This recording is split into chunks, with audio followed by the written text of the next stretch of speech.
All right, today we're going to explore honest, powerful questions. So, I'm going to start by talking about what a powerful question is, and then we'll explore what an honest, powerful question is. So, a powerful question is a question that cannot be answered with yes or no. So, when a question is posed that can be answered with a yes or no response from your client, what that can do is it can close the door to any further insight or exploration. So powerful questions start with how, what, when, where, who, and they really invite the client into, like, they can't answer yes or no. They have to go within. They have to dig somewhere inside of themselves to really generate a response. So, for example, is there another way to look at this situation? Is a closed question. The client can say, no, there's absolutely no way, no other way to look at this situation.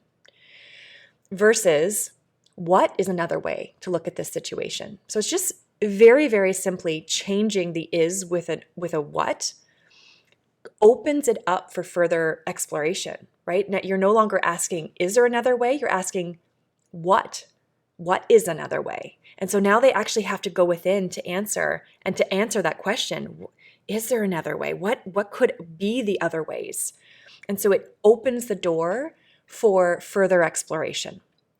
So that is what a powerful question is. Michelle, do you want to talk about what an honest question is? Mm-hmm. I would love to. So I remember the shift from asking closed-ended questions to open-ended questions. But at first for me, it started as a superficial shift. Mm-hmm. So I went from asking a question like, do you think you should do this? Or do you think you should do that? And logically I knew, oh, I'm boxing them into a yes or no. And I got good at practicing rephrasing it to, what do you think you should do?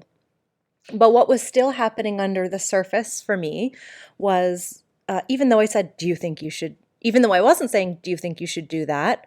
I still had this little idea of what, oh, I think they should do that. But I'm going to ask them in an open-ended way. So I'm checking the box. What do you think you should do? But I still had an idea of what maybe I thought they should do. And in comes, well, this isn't the first time I thought about it, but really and truly anchoring into curiosity means that you can't really think you know and be curious at the same time. And I read something from Parker Palmer that I'm going to share with you. And he has this beautiful way of describing an honest question that takes it from an open-ended, powerful question on the surface to a truly honest question under the surface. What are the marks of an honest question? An honest question is one that I can ask without possibly being able to say to myself, I know the right answer to this question, and I sure hope you give it to me. A dishonest question insults your soul, partly because of my arrogance in assuming that I know what you need, and partly because of my fraudulence in trying to disguise my counsel as a query. And that hit me really deep because I was asking some dishonest questions. And so, first of all, I highly recommend A Hidden Wholeness by Parker J. Palmer for anyone who resonates with that phrase and wants to go deeper. But that concept of an honest question is what helped me really go deep and become honest with myself and reconnect back to the curiosity of where a powerful question, should really come from. Yeah. You know, the journey of becoming masterful in this craft for me has been truly the painful, the sometimes very painful releasing of my ego.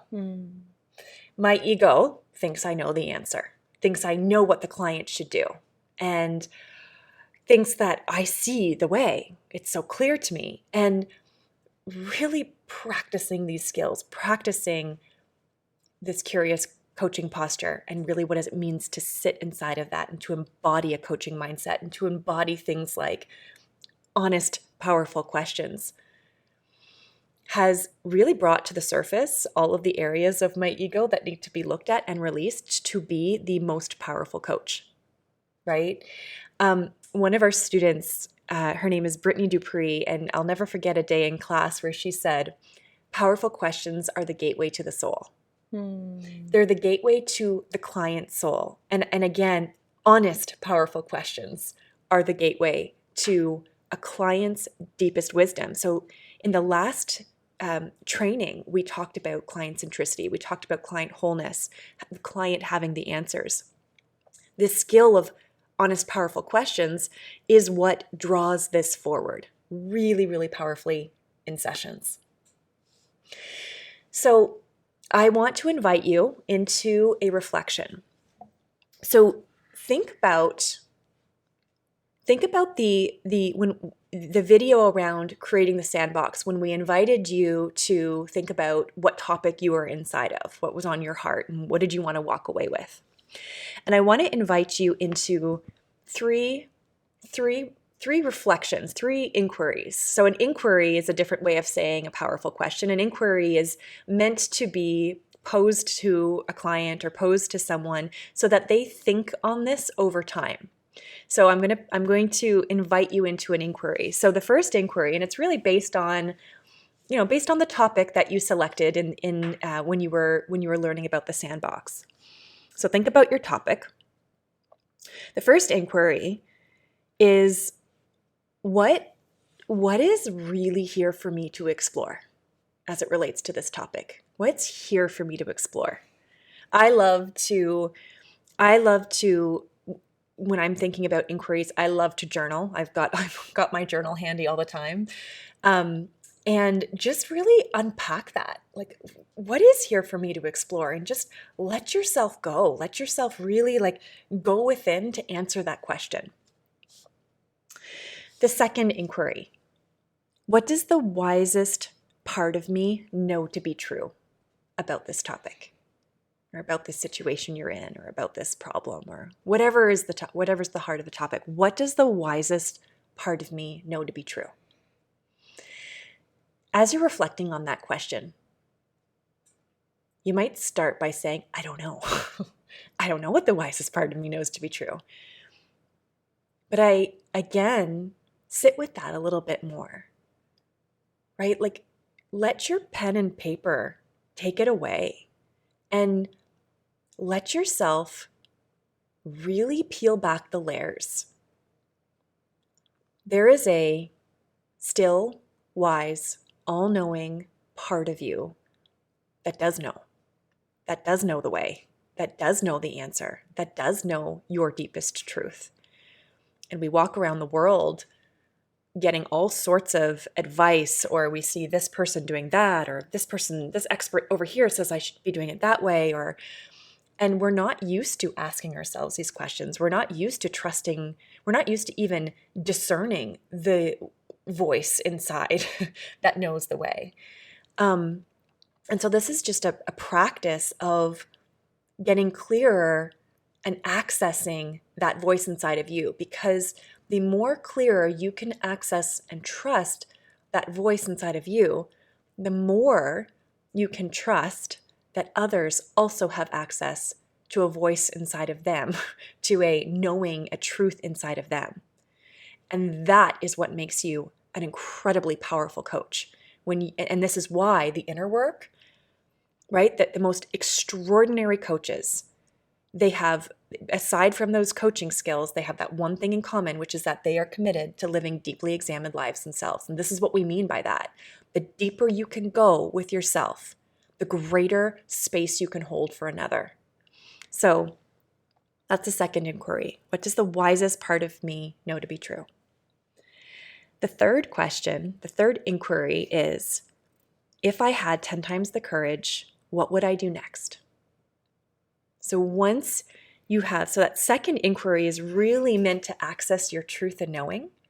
And then this third inquiry, if I had 10 times the courage, what would I do next? Helps you to take that awareness what do you want to do next with that? What are your next best steps? And we're actually going to explore the art of co-creating next best steps and actions with your client in the next training series. But for now, focus on these 3 inquiries and allow yourself to peel back the layers and get to the heart of those answers.